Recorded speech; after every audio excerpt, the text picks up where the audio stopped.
Thanks for tuning in to Hoops Forum, a production of Radius Athletics and a Quick Timeout podcast. I'm Tony Miller and joined once again this week by my co host, Randy Sherman. Big thanks to our sponsors over at 323 Sports. The folks over at 323 are providing uniforms, equipment, team gear, and more to schools and colleges across the country. I've used them on multiple occasions and have been very pleased. Their customer service is fantastic. So as you prepare for the upcoming school year here, reach out to 323. Let them be your athletic provider. They'll take great care of you. You can find more out about them by visiting 323sports.com, or you can contact a sales rep directly at sales@323sports.com. They'll be sure to do it right for your sports program. Randy and I have a little interesting episode podcast today, because this is one that we did not come up with on our own. Right. Randy, this is one that we let computers help generate for us. Yeah, I had the idea of just feed a prompt into Google Bard, which is the sort of AI search tool powered by Google, and just see where it led us. So you and I said we'll be willing to talk about whatever it spits out. So here we go. Yeah, a couple of these we've had topics related to a few of the things that it's spit out, not necessarily specifically everything that it talks about. Those of you that are Hmm. just listening to, we have slides that go along with this, and there are some things included in the slides that we may not directly address. So you might want to go back and look at some of these a little bit later on. You can download those. I'll put those down in the show notes for you as well. First one here, Randy. Yeah, I think we should start with like what I asked the AI search Google Bard to do, and I just typed in that we needed 5 basketball coaching podcast topics for a high level discussion about basketball tactics, and whatever it it responded is what we're going to talk about today, and we're just going to kind of freestyle based on what it gave us. All right. So, number one, the evolution of basketball offenses and defenses. Okay, yeah. So I think we've talked a lot about this, and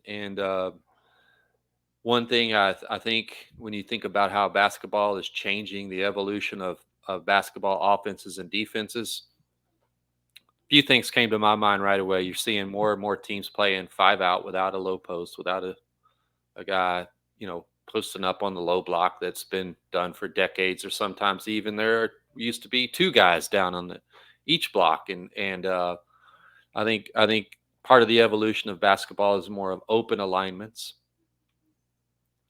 Obviously, there's a high volume of 3-point shots that are that's coming from the pros and trickling down. I believe that where uh, I work with some coaches in my ramp program coach at the high school level, and somewhere between 40 and 50% of their shot attempts are 3-pointers.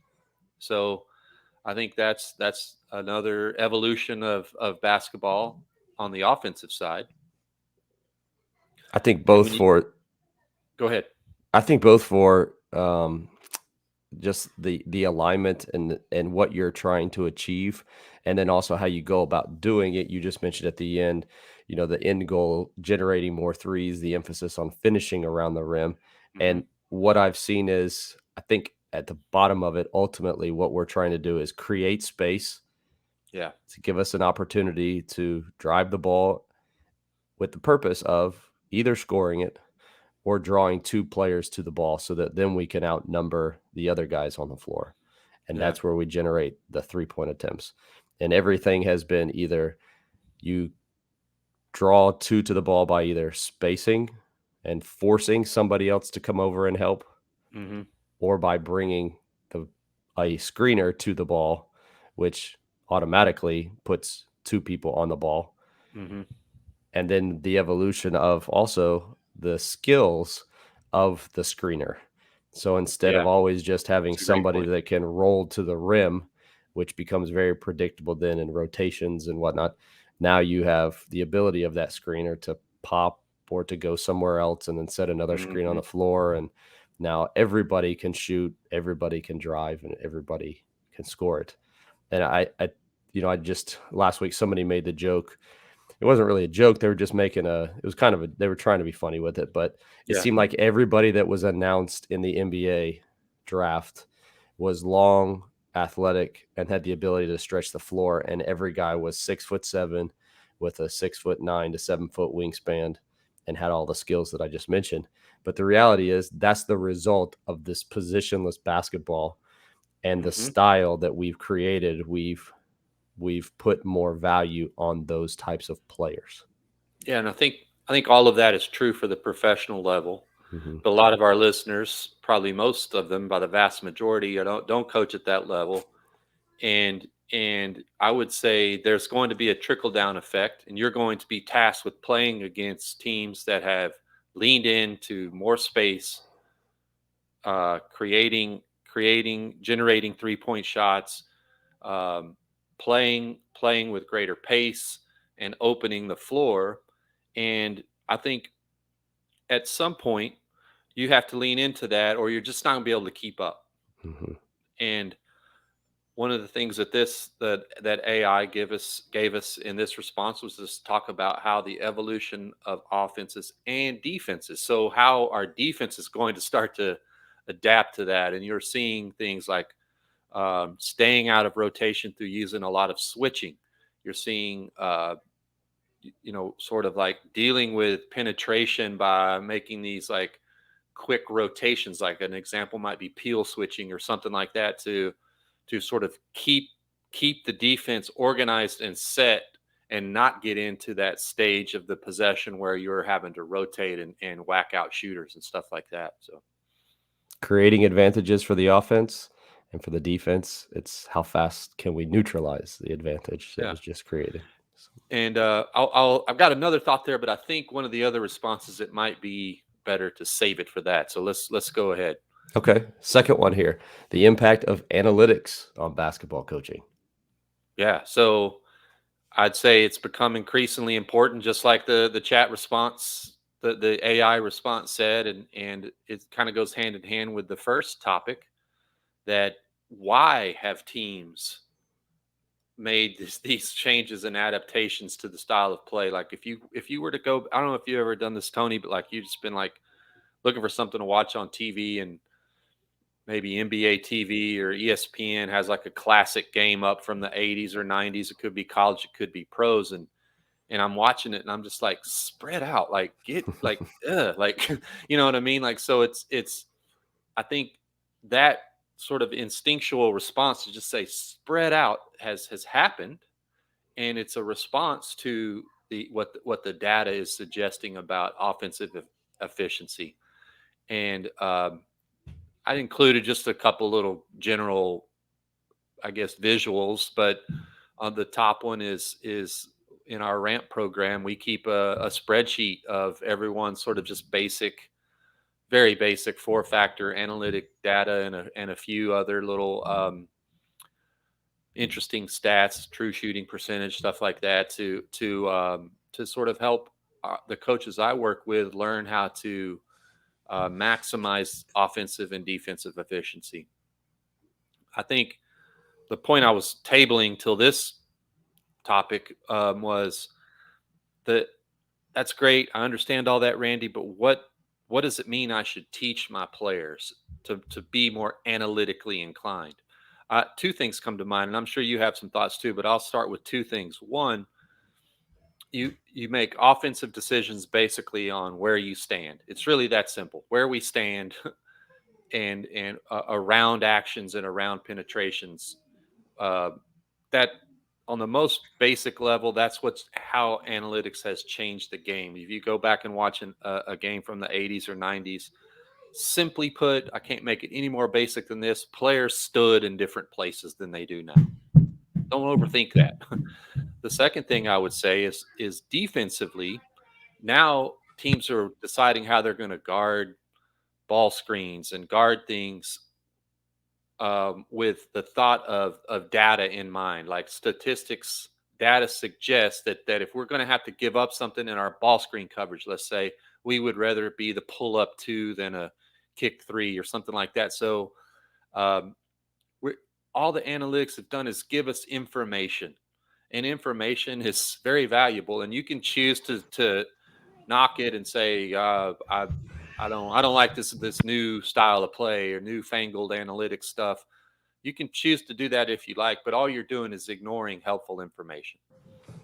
The computer kicked out to make better decisions about player lineups, game plans, and other aspects. I think maybe to make more informed decisions. It's just Yeah. another piece of the puzzle that you can fill in and not feel like you have to guess. And um, it's it's not allowing this to determine every decision that's made, because the analytics don't tell you what will happen in a specific situation. It tells you what often happens, or Or most what has often happened. They're happens, or backward what looking. right, or what has happened. And so because of that, there always has to be a coach from the gut and the coach from just what you feel. But it has, even for us, helped me make more informed decisions about how practice is organized. I think Hmm. in regards to the skills that are practiced, or the skills that are practiced most, because when I go back and evaluate how I organized my practices in the past, it was often equal time was given to things that don't call for equal time being given to them. Yeah, And that's a good even within point. the four factors, those four factors, if you know anything about the four factors or have listened to previous episodes that we've talked about, they're not all weighted equally. And so if I were to give each of those factors equal attention, I would be doing a disservice to my players. Hmm. And so I think it's just helped us make better decisions about what we practice, when we practice it, what I emphasize to my players, because what you emphasize is what they think matters most. And I think sometimes, I think we've even discussed this before. Like, if you were to ask your players, like, what matters for your team, what are the most important things? If they can't give me in four or five things what those most important things is, then we're probably not very good at anything. So Yeah. I think just helping us be more focused in all areas, and be more prepared for the situations that you see most often in games has been another area that's helped our program.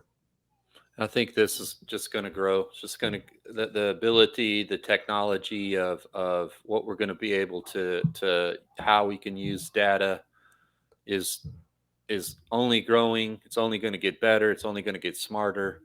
And yeah, so Yeah, that's good.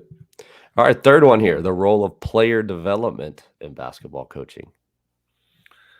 well, um, I think that's always been important. And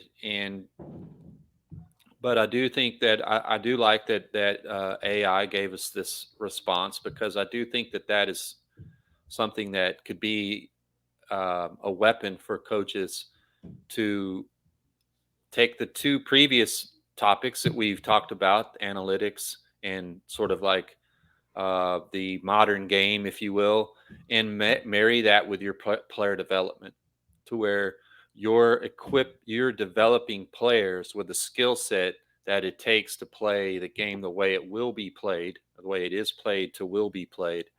And I think it's more important than ever for coaches to be able to develop players who are global in their game, meaning they don't just like, okay, our posts need to know our post moves, our guard needs to know our, you know, uh, ball handling or finishing moves or something like that. Like we need, I think player development, probably as we see that industry grow, is going the best of the best are going to be putting developing players that are multiple in their skill set. Uh, a, a, a good example on the screen is a player like Jason Tatum, who's a tall player who's, maybe 15, 20 years ago would have been told to go get on the low block and don't leave that area because he was tall when he was a youngster. But, now he's a basket facing player with multiple skills, can shoot, can drive, can use a ball screen, all of those things. So, um, I think the role of player development, another thing I would say, and that I am a firm believer in, if you're leading a basketball program and listening to this episode, whether that's high school, college, professional, is find a way to tie your player development into your offensive system, to where If there's a style of play that you are going to make an identity piece around your program, that also comes with some priority skills that those players in your program are going to have to learn. For example, if I was going to be a program centered on motion offense, like Bob Knight or Rick Majerus ran and stuff like that, we got to be great coming off screens. We got to be able to do that. But if it was something else like a dribble drive type system, well, we got to be great at starting and finishing drives and hitting catch and shoot threes. And so the player development can be very stylistically influenced as well. Yeah. Yeah. I'm coming off 2 weeks of basketball camp with kids that are just all over the country and, Hmm. different levels and different types of schools. And I just observed a lack of fundamental skills that I think sometimes, probably the training that sometimes is done maybe at the high school level at some places. There's almost an overemphasis on plays or, these are the things that we're going to run, and just simply being able to shoot, dribble with both hands, finish around the paint, um, Hmm. being able to make the right decision. We've talked a lot about decision making Hmm. on this podcast, but being able to do all of those things within the game context. Um, and I would say for those that are, whether you're a skill development coach or a high school coach, being able to become a master at teaching the micro skills of the game. So being able to communicate to players how to do a skill, not just this is what we do, but footwork, teaching them the right kind of footwork, teaching them where to look on the floor. Hmm. Those things, when I've been able to do those better, I found that the actual execution, the skill execution of my players increases. And a lot of that is on you as a teacher, not necessarily you as a play architect, if that makes Yeah. any sense. Yeah. Uh, Does. so I would say too, if I think you raised a good point that if any of our audience are player development coaches, like a skills trainer or something like that, um, that's a job I've not done. So I'm not going to claim any experience as far as doing it alone, as that's my only job. I think all coaches do a little bit of that. But um, I would say my advice to you would be start from the game and work backwards. Like, I see some things being taught to players that just really are counter to what coaches really want performed within an offense or within the structure of a game. So there is, if you just watch the games and look at what the actions that coaches are teaching in tactics and strategies on the court, and then build your skill development business around helping players be able to execute those actions and knowledgeable in those actions, I think you'd make a fortune because you're going to be like, oh, these guys are coming. I'm referring all of my future players to this guy because that instead of sort of like, it's almost like there's this like at odds feeling between the skill development industry and the coaching industry, is that you're teaching players things that I'm kind of hoping they don't use, like, you know, over dribbling and making these combination moves. What I really like you to do, and I'm happy to send you more and more business, is take some of the things that, how to play out of a dribble handoff, how to execute a ball screen versus different coverages, how to do shoot coming off a screen and organize your feet to your footwork point, things like that. If you can send me players that are adept at that, I'm going to send you all the business all day long. Give me your business card. We're gonna open up shop together. yeah, that's great. Yeah, that's great. All right, fourth one here, the mental side of basketball. You've spent a little bit more time with this than I have, so I'll let you go ahead and start, and I'll try to think about some things as we talk here. Well, I don't know that I've spent enough time on it because it is very important. I think the mental side of basketball would be, how do we deal with adversity? How do our players deal with adversity? I had a conversation with a coach recently who was having a problem with a few players, sort of like having, um I guess you could say, just like negative response habits. So something bad happens. Maybe that's a foul gets called on them, or they miss an easy shot, or uh, they they get subbed out of a game for not necessarily doing something wrong. Just the coach in his normal rotation takes them out of the game. So um, I think when I see a team that I would say, yeah, they don't have a championship mental makeup. Oftentimes, what makes me say that is their response to adversity. I don't know if they didn't expect adversity, or if they thought that there wasn't going to be even a single moment in the game where there was a mistake, a bad call, or something like that. Like, you should go into sports and athletics and competition expecting adversity. And I think when I say mental toughness and the mental side of the game, what I'm really saying is how we respond to negative outcomes. And and I think if I were a coach and really wanted to prepare my team mentally, it would be coaching them through their responses to adversity and negative outcomes. I have found that, maybe a different way to put that, but I have found that it's almost helping them manage or deal with unmet expectations. And that can Yeah. come in the form of not winning games. That can come in the form of not achieving to the level that they would either as a team or individually.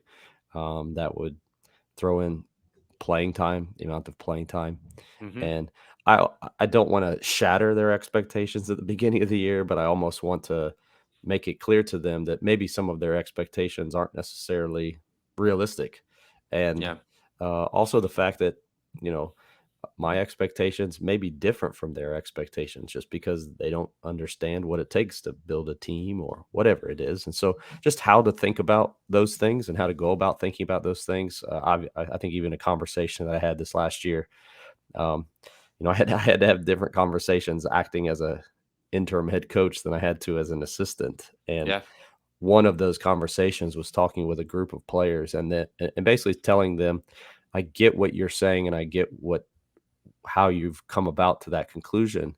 But from my point of view, I'm responsible for all 12 of these guys or all 14 of these guys. Hmm. And when the conversation was over, all of them were like, we get it. We understand. It's not as the solution isn't as simple as we thought it was going to be.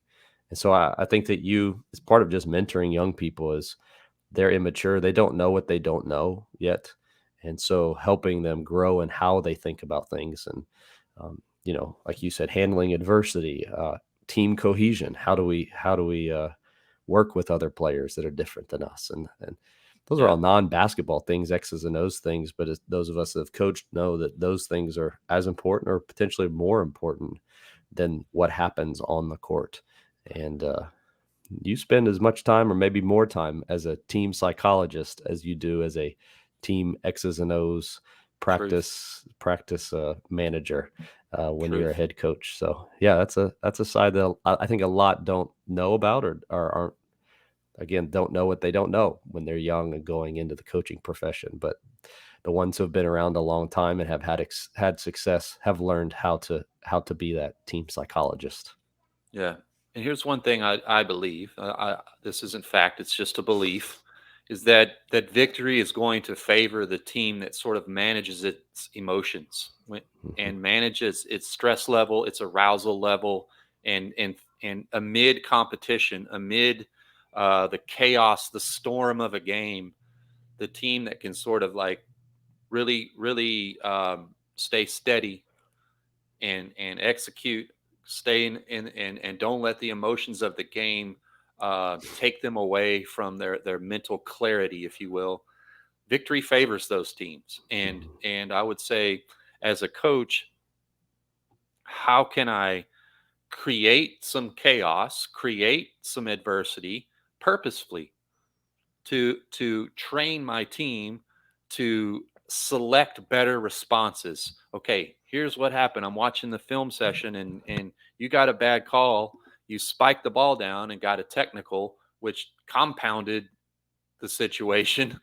Re- that was that was your response to that event. How let's what else just ask the whole team, what else could Randy have done other than spike the ball and get a technical? What let's you have a whole menu of things you could have chosen to do. How can we stay calm in an uncalm? I don't know if uncalm is a word, but if in a chaotic environment, And going back to our some breathing of our techniques, right. taking a pause, and practicing our response. And sometimes we have this primal urge that we have to override. Like, I want to act out. I want to spike that ball. That feels easier to me, and I've got to override that. And going back to some of our previous topics, I practicing more with games and game-like situations has just naturally created more of those types of situations where I think probably in the past, those that just do drilling, you don't get a chance to address those things until you get to the games. And I was just at a practice yesterday, and because of how they had structured the practice on several occasions with the exact same player, those kinds of situations, chaotic, unfair, came up, and the coach was able to address it and said to him, "No, this situation here in June gives us an opportunity to address this Hmm. now so that when the season comes around, then we have a better response to it." So, yeah, that's cool. All All right. right. Fifth one here, the future of basketball coaching.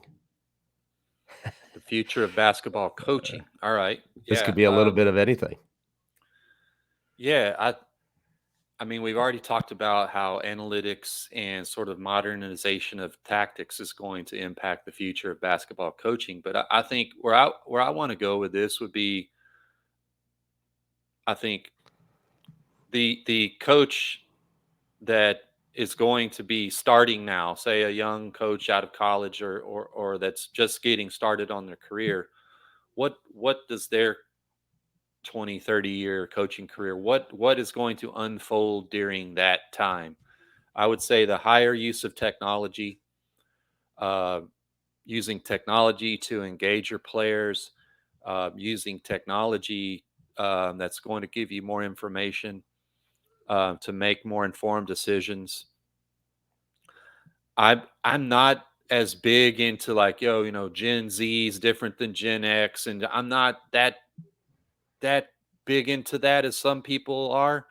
But I would say that, like, there are influences on now and future that we don't even know about yet on young people that we didn't have to deal with when we played or in the early part of our coaching career, that we're going to have to adapt to, and they're going to be causing players to behave certain ways and to feel certain ways that we're going to have to really get in tune with. And there's everything is public as far as social media. Everything we do, every workout, every game is out there. So that can create a strong pull for a player to feel stress, to feel to get their ego inflated sometimes. If it But I think the future of basketball coaching is the coach is really going to have to be able to tell players the why behind things. I think gone are the days where it's just like, I'm the coach because I said so. Um, Again, I'm not as big into the different generations or these kids these days talk. I'm not that into that. But I do think that we have an informed populace now because information is accessible. So uh, it's easier to spot someone who is just an autocrat rather than someone who is going to be inclusionary and give information and be collaborative between player and coach. Yeah, I don't think the end goal changes at all. I think it will be what it's always been. How do I engage and motivate players for learning? And just looking back on my last 20 years, the way that we do that has changed. Hmm. And therefore, going forward, I think the way that we get their attention, keep their attention, will continue to change. But ultimately, I think at the end of the day, it will still be, how do I engage players? How do I get their attention so that they can learn? And, ultimately, learning is not any different, but how you go about helping them learn will change. And so it may be, Yeah. if you're watching this, it may be in the technology and how they consume things, or where they consume things. But Hmm. I've looked back even on the last 10 years and how we go about teaching. When I say we watch film, well, for the old heads in the room, you're hooking up film and putting it on a Yeah. projector and throwing it on there. For the younger ones, you're putting it in a VHS tape in. You're putting a CD in. Well, how am I doing it now? Now I'm sending clips straight to their phone, or I'm posting things on social media for them to watch. But at the Hmm. end of the day, they're still watching film. It So just looks different. it just looks different. So again, I just think the goals will be the same, but how we go about doing it will change. And that's where, for us as coaches, that's where we need to stay, up the dates on how those things are done, and continue to learn how to. And so for this day and age, it's, learning how to do sports code, or how to put together clips on a huddle and send stuff out. Hmm. Going forward, the platform may change, but I think ultimately that what you're doing is not going to change. Yeah. I think too, we as coaches, we need to realize that we're in competition with all the other things that our student athletes could be doing other than playing basketball. Mhm. And I think the hardest challenge for the future of basketball coaching is going to be balancing that. Like, if we're going to be good, a serious program, and we want to compete with other serious programs, that's hard, and it takes physical effort, and let's just be as basal as we can about it. Pain, like, you gotta hurt, you gotta lift weights, you gotta run, you gotta, all those things are uncomfortable.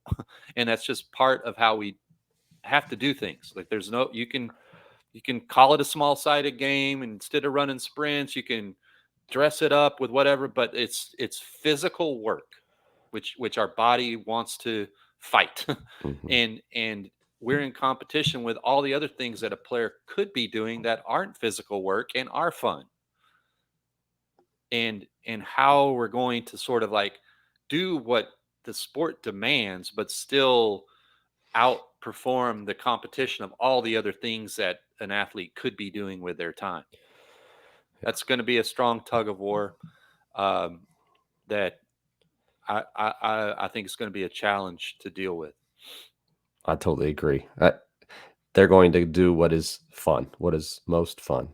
And so keeping things fun, that's a huge part of it. For I think about even like the length of our seasons. I'm thinking, if I'm doing some basic drills for 6 to 7 months, I'm going to lose kids' attention, and it's not going to be fun for them anymore. So that's influenced even how we've changed the way that we practice and schedule games, and all of that even now. So yeah, really good Yeah, point there. That's good. All right, so 5 topics generated yeah. to us, and Thanks, Google uh, Bard. yeah, appreciate that. Appreciate them for providing that for us. So Yeah, going forward, want to continue to remind you of our coaches clinic that's coming up in the fall, September 8th and 9th in Greenville, South Carolina. We've got a great group of speakers here. And this coming week, I'm hoping to get all of the topics posted, and we'll include a link to that down in the description, so you can click on that and see who all's coming, and then also what they'll be talking about. It's going to be a great time here. And so I hope a lot of you can come and attend that. I think that'll do it for us for today. okay. Appreciate everyone who joined us for the live show. If you missed any part of it, you can go back and watch or listen. Head over to YouTube. You can search Hoops Forum there and find the full length video on Randy's YouTube page. Or if you're more inclined to listen, just go to any podcast platform and search A Quick Timeout to find the audio version of the show. For Randy Sherman, I'm Tony Miller. We'll talk to you again next time on Hoops Forum.